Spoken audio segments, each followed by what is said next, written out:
হয়েছে মহারাজ? হঠাৎ ডেকে পাঠালেন কেন?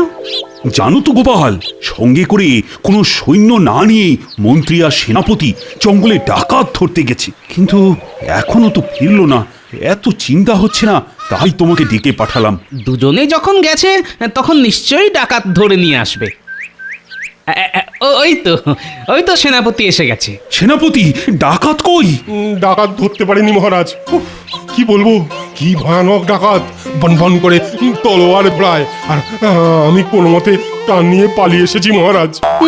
কোন রকমে প্রাণ নিয়ে পালিয়ে এসেছে? ছি ছি ছি ছি ছি। বলতে লজ্জা করলো না? বলি, সঙ্গে করে সৈন্য নিয়ে যেতে কে বারণ করেছিল? ওই যে মন্ত্রী মশাই। তা সে হতচ্ছাড়া কোথায়? জানি না তো মহারাজ। অকম্মার ঢেকি, যাও যাও, দূর হয়ে যাও আমার সামনে থেকে। কৃষ্ণনগরে কি ঘোর দুর্দিন এলো রে বাবা। আগে ছিল না, এখন এসেছি। দে, সঙ্গে যা আছে তা দিয়ে প্রাণ নিয়ে কেটে পড়। এই নাও, এই নাও, সঙ্গে যা ছিল সব দিয়ে দিলাম। এবার আমায় যেতে দাও। রে, এত সহজে কি যেতে দেওয়া যায়? আগে তোর পুঁটলি গুলো একটু হাঁটকে পাটকে দেখি। আই বেনারসি, দেখে নে দেখে নে।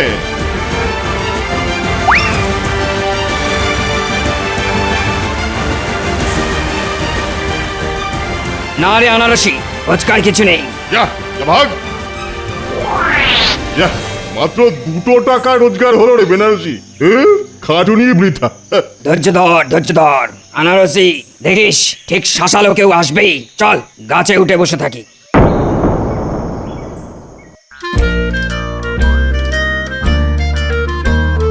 জয় মহারাজ কৃষ্ণচন্দ্রের জয়। জয় মহারাজ কৃষ্ণচন্দ্রের জয়। আজ একটা বিশেষ আলোচনা করার জন্য তোমাদের সকলকে ডেকেছি। কদিন বাদে নবাব বাহাদুর কৃষ্ণনগর পরিদর্শনে আসবেন। এ আর নতুন কথা কি মহারাজ? উনি তো মাঝে মধ্যেই আসেন, কয়েকদিন থাকেন, ভালো মন্দ খান, ছুতোয় নাতায় আমাদের খুঁত ধরার চেষ্টা করেন, আর অবশেষে মুর্শিদাবাদে ফিরে যান। না না গোপাল, তাঁর এবারের আশা কিন্তু সেরকমের আশা নয়। এবার তিনি আসছেন আমাদের কৃষ্ণনগরের আইন শৃঙ্খলা দেখতে। আইন শৃঙ্খলা? তা সেটা তো আমার ব্যাপার নয় মহারাজ। সেনাপতি এ ব্যাপারে ভালো বলতে পারবে। সেনাপতি, রাজ্যের আইন শৃঙ্খলা কেমন? মহারাজ, মহারাজ। এই কে হে তুমি? দেখছো রাজসভায় একটা গুরুত্বপূর্ণ বিষয় নিয়ে আলোচনা হচ্ছে, তার মধ্যে মহারাজ বলে এসে দাঁড়ালে। কোথাকার আহম্মুক তুমি? আগে বড় বিপদে পড়ে মহারাজের শরণাপন্ন হয়েছি। শরণাপন্ন হয়ে মাথা কিনেছো আর কি। মন্ত্রী, তুমি ওকে বলতে দাও। হ্যাঁ, বলো বলো, তুমি বলো তো। মহারাজ, আমাদের রাজ্যের দক্ষিণ প্রান্তে এই যে জঙ্গলটা আছে, আজ সকালে ওই জঙ্গলের মধ্যে দিয়ে আমি আমার ওই মেয়ের বাড়ি যাচ্ছিলাম। সঙ্গে 2 টাকা ছিল। হঠাৎ 2 ডাকাত এসে আমায় চেপে ধরলো। ওদের হাতে আবার তলোয়ার।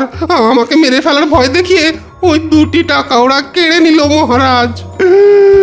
সেনাপতি, এ কি শুনছি? মন্ত্রী, এই গরিব মানুষটাকে 2 টাকা দিয়ে দাও। তুমি এখন বাইরে গিয়ে অপেক্ষা করো, রাজসভা শেষ হলে টাকা পাবে। মহারাজের জয় হোক। বুঝলে সেনাপতি, আজই সৈন্য সামন্ত নিয়ে তুমি জঙ্গলে ঢুকে ডাকাত দুটোকে পিছমোড়া করে বেঁধে নিয়ে আসবে। মনে রেখো, কদিন বাদেই কিন্তু নবাব বাহাদুর আসছেন। তার আগেই এই ডাকাতদের ধরা চাই। আর হ্যাঁ, দরকার হলে মন্ত্রীকেও সঙ্গে নেবে। যথাজ্ঞা মহারাজ। সভা আজকের মতো শেষ হলো। আচ্ছা, কি গেরো বলো তো সেনাপতি? জঙ্গলের মধ্যে ডেরা বাঁধতে ডাকাতরা সময় পেল না। এই বুড়ো বয়সে ডাকাতদের সঙ্গে লড়তে কার ভালো লাগে বলো তো? হ্যাঁ, ভয় পাচ্ছেন মন্ত্রী মশাই? ভয় কেন পাবো? আমরা তো আর তোমার মতো ভীতু নই। কি বলো সেনাপতি? একেবারে ঠিক। জঙ্গলে ঢুকবো আর ডাকাতের কান ধরে হিড় করে টেনে নিয়ে আসবো। হ্যাঁ, ওদের হাতে কিন্তু তলোয়ার আছে, দেখবেন আপনাদের কান যেন আবার কাটা না যায়। মস্করা হচ্ছে? আমাদের সাথে মস্করা হচ্ছে? দাঁড়া বেটা পেট মোটা, তোকে দেখাচ্ছি।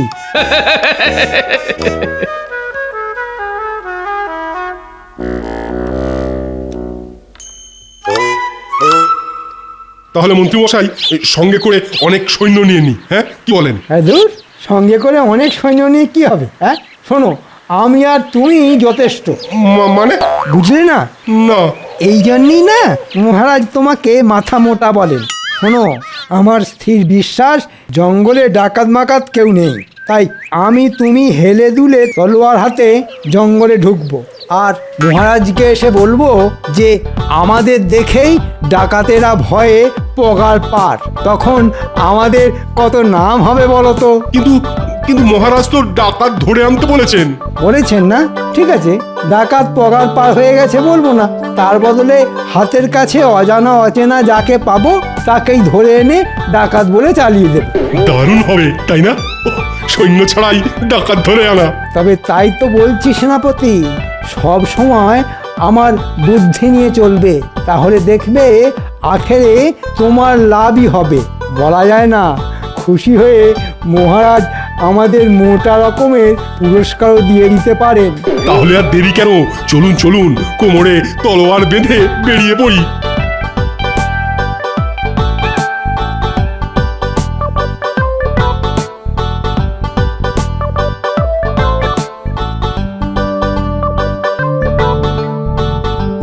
দুই বীর ডাকাত ধরতে গেল। নিজেদের মধ্যে কি কথা বলছিল এত দূর থেকে সেটা ঠিক শুনতে পেলাম না, তবে মনে হচ্ছে নিজেদের নাম ফাটাতে সঙ্গে করে কোনো সৈন্যও নিল না। ডাকাত ধরতে গিয়ে নিজেরাই আবার ডাকাতদের হাতে ধরা পড়ে যাবে না তো?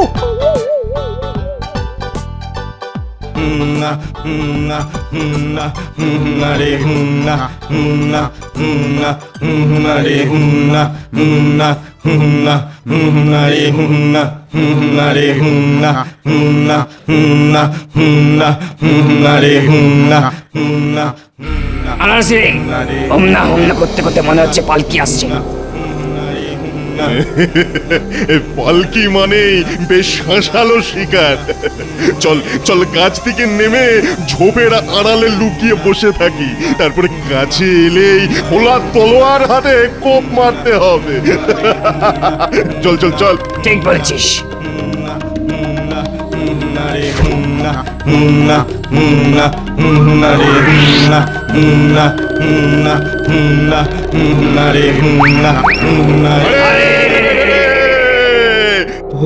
ওরে বাবা, ডাকাত!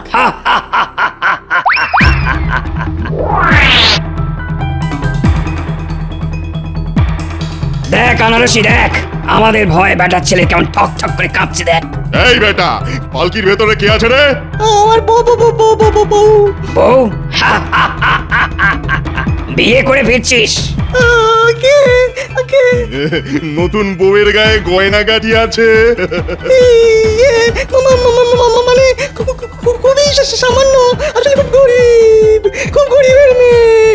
ডাক বউকে পালকির বাইরে ডাক। এই শুনছো? পালকির বাইরে এসো, ডাকাত কাকু এসছে।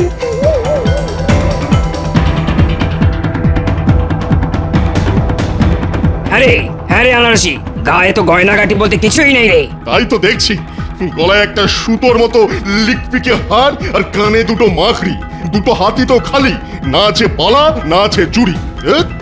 কপাল খারাপ। যাকগে যাক, যা পাওয়া গেছে নিয়ে নে। এই নে, গলার হার আর মাকড়ি খুলে দে। কিরে, কথা কানে গেল না? শিগগিরই দিয়ে এখান থেকে পালা, না হলে কিন্তু তলোয়ারের এক কোপে। দিয়ে দাও বউ, দিয়ে দাও, দিয়ে দাও।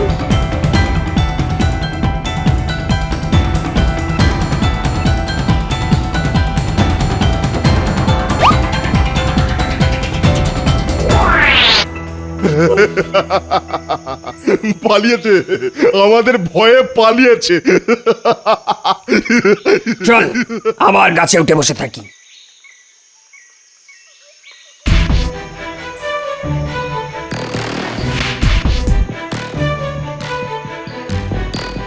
শোনো সেনাপতি, বেশি ভেতরে যাবার দরকার নেই।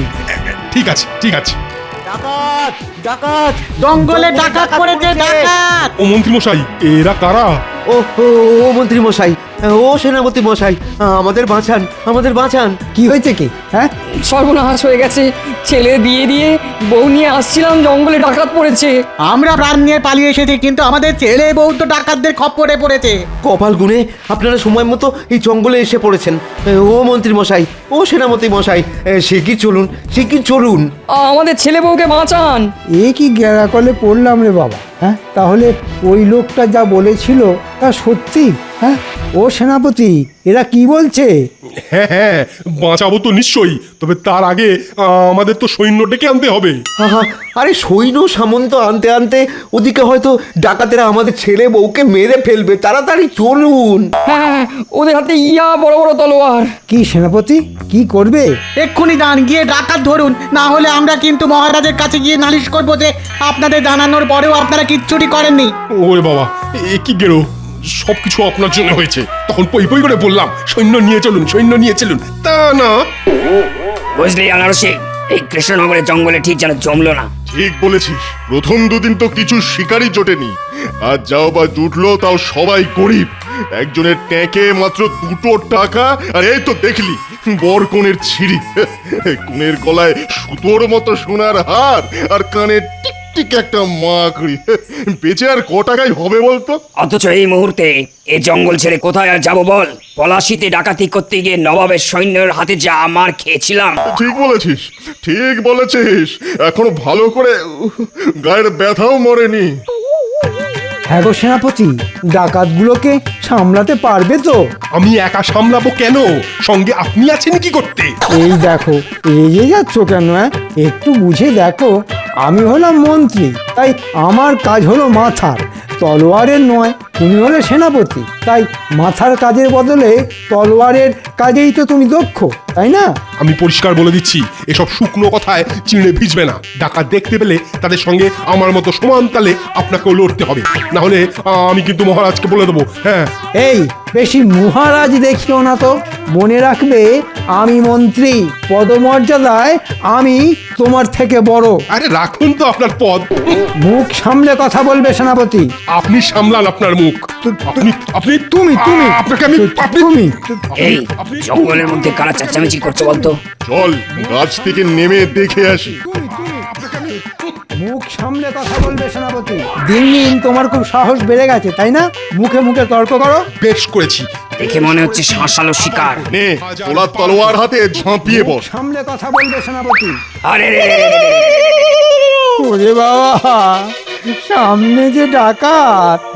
ও সেনাপতি, আরে আনারসি, তুই সুটকোটাকে ধর। ওরে বাবা রে, ওরে বাবা রে। আমি মুটকোটার ব্যবস্থা করছি।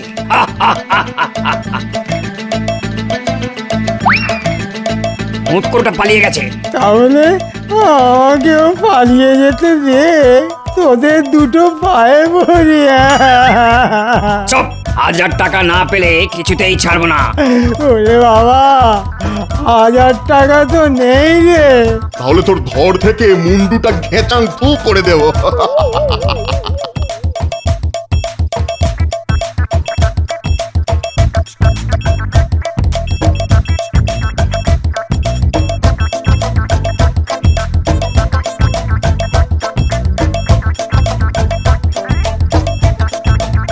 কি হয়েছে মহারাজ, হঠাৎ ডেকে পাঠালেন কেন?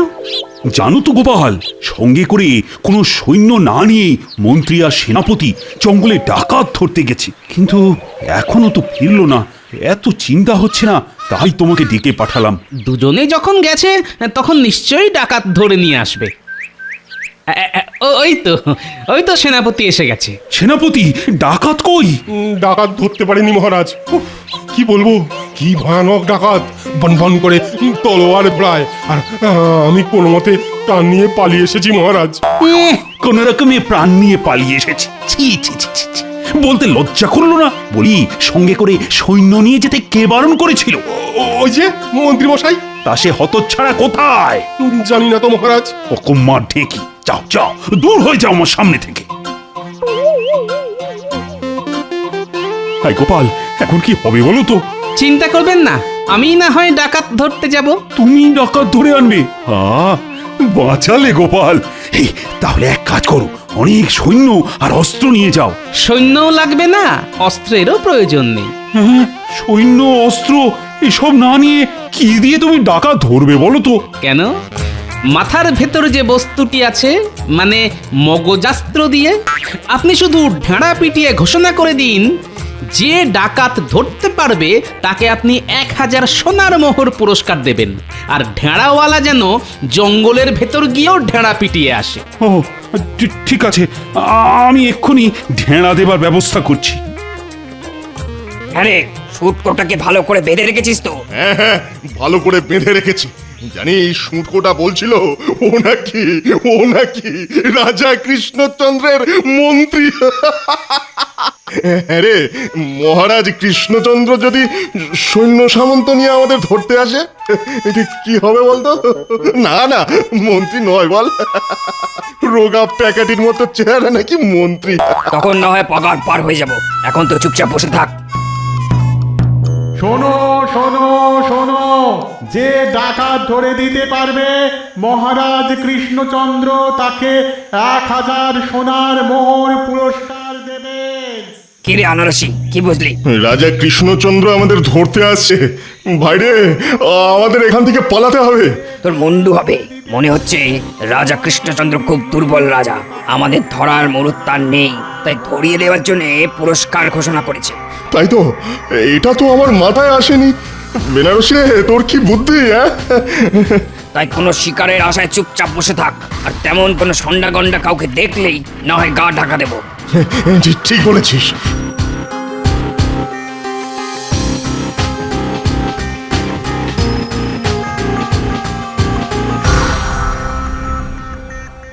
বেনারসি রে, একটা মোটকুর শিকার আসছে রে। চল তাড়াতাড়ি গাছ থেকে নেমে বেটাকে ধরি।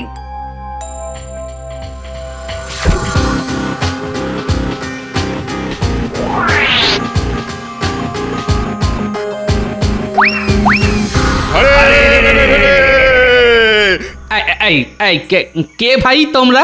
হঠাৎ হারে রে করে আমার পথ আগলে দাঁড়ালে কেন? ওরে কি বোকা রে, কি বোকা! আমাদের হাতে তলোয়ার আর মুখে হারে রে আওয়াজ শুনে বুঝতে পারছে না আমরা কারা। কি বোকা! ওরে আমরা ডাকাত রে, ডাকাত। দে, প্রাণ বাঁচাতে চাইলে সঙ্গে যা আছে দে। তা ভাই, আমার সঙ্গে তো তেমন কিছু নেই, ট্যাকে মাত্র 5টা টাকা পড়ে আছে। দে, তাই দে।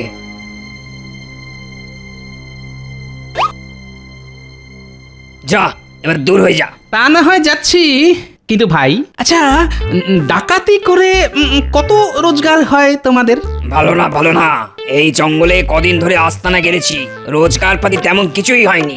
আচ্ছা, যদি ধরো 500 সোনার মোহর পাও, তাহলে কেমন হয়? 500 সোনার মোহর? কে দেবে, কে দেবে? না, এই পথে আস্তে আস্তে রাজা কৃষ্ণচন্দ্রের ঘোষণা শুনে এলাম। হ্যাঁ, আমরাও শুনেছি। শোনো শোনো শোনো, আমার মাথায় একটা বুদ্ধি এসেছে। ধরো ধরো তোমাদের আমি ধরিয়ে দিয়ে 1000 সোনার মোহর পেলাম। কি বললে? আমাদের ধরিয়ে দিয়ে 1000 সোনার মোহর হাতাবি, আর আমরা তোকে ছেড়ে দেবো? ঘর থেকে তোর মুন্ডুটা না ঘ্যাচাং ফু করে দেবো। চটছো কেন, চটছো কেন? ধরিয়ে দেওয়াটা তো আমার আর তোমাদের মধ্যে একটা গড়াপেটা ব্যাপার হবে। কদিন হাজতে থেকে তারপরও ছাড়া পেয়ে যাবে, আর আমি তখন ওই 1000 মোহর থেকে 500 মোহর তোমাদের দিয়ে দেব। 500 মোহর আমাদের দিয়ে দিবি? হ্যাঁ, একবার ভেবে দেখো, 500 মোহর পেলে সারা জীবন পায়ের উপর পা তুলে খেতে পারবে। এই মটকু, কথার খেলাপ হবে না তো? খেলাপ হলে ওই তলোয়ার দিয়ে তখন না হয় আমাকে কেটে ফেলবে, ইয়ে মানে ওই ঘেচাং ফু। হ্যাঁ রে আনারসি, কি করবি? নে ভাই নে, রাজি হয়ে যা।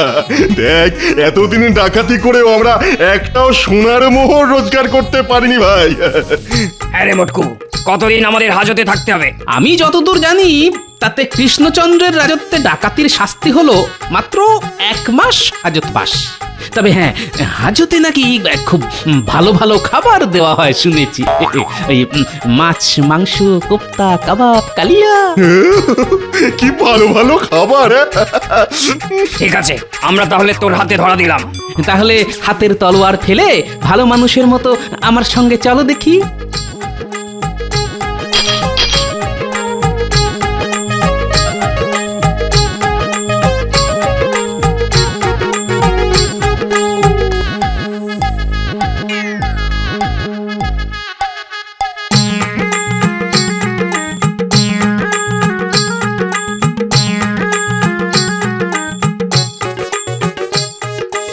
মহারাজ, এনেছি। ও, এরাই তাহলে সেই ডাকাত। প্রহরী, এক্ষুনি এদের গ্রেপ্তার করে হাজতে ভরে দাও। থাক থাক বেটারা সারা জীবন হাজতের অন্ধকারে। সেটা কি করে হবে? মোটকু তো বলেছে মাত্র 1 মাস হাজতবাস। আর আর সেখানে ভালো ভালো খাওয়া। হ্যাঁ, ভালো খাওয়া তো বটেই। সকালে আচ্ছা ডান্ডা, আর রাতে মার খেয়ে ঠান্ডা। তার মানে ওরে বোকা ডাকাত, তোদের ধরার জন্যে ওটা ছিল আমার চাল। হ্যাঁ নয় হ্যাঁ। এবার বলতো, আমাদের মন্ত্রীকে কোথায় রেখেছিস? না বললে কিন্তু খাওয়া বন্ধ। বলছি বলছি, মিথ্যে কথায় ভুলিয়ে আমাদের অনেক সর্বনাশ তো করেছিস। এরপর আর খাওয়া বন্ধ করে দিস না ভাই। তাহলে বল। জঙ্গলের বুড়ো বটগাছের সাথে বেঁধে রেখেছি। লক্ষ্মীরা, এই দুটোকে হাজতে ঠুকিয়ে মন্ত্রীকে উদ্ধার করে নিয়ে এসো। চল চল চল চল। সত্যি গোপাল, তোমার বুদ্ধির তুলনা নেই। কত সহজে ডাকাত ধরে নিয়ে এলে। সবই আপনার আশীর্বাদ আর আমার মগজাস্ত্রের জোরে মহারাজ।